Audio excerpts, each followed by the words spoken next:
Hi అండి, ఎలా ఉన్నారు? అందరూ బాగున్నారా? రెసిపీ తెలియక ఎన్నాళ్ళు పెసరట్టు తినాలంటే మంచి హోటల్కి వెళ్తేనే బాగుంటుంది టేస్ట్ అనుకునేవాళ్ళం. అసలు రెసిపీ తెలిస్తే ఎంతసేపు చిటికలో చేసేసుకోవచ్చు. పెసరట్టు ఏంటి, ఏ అట్టన్నా చేసుకోవచ్చు.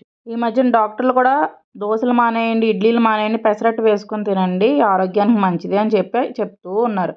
మరి అలాంటప్పుడు ఇంత ఆరోగ్యాలు ఉన్న పెసరట్టు మనం చేసుకోకపోతే ఎలా? మరి సింపుల్ వేలో పెసరట్టు ఎలా తయారు చేసుకోవచ్చు చెప్పేనా?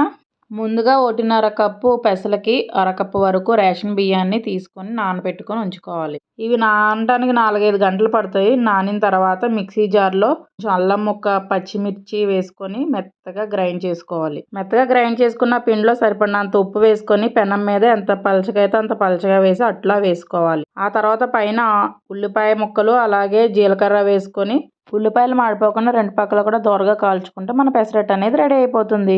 దీని కాంబినేషన్ అయిన అల్లం పచ్చడి మన ఛానల్లో ఉంది. కింద లింక్ క్లిక్ చేస్తే మీరు అది చూడొచ్చు. వీడియో కనుక నచ్చితే లైక్ చేసి షేర్ చేయండి.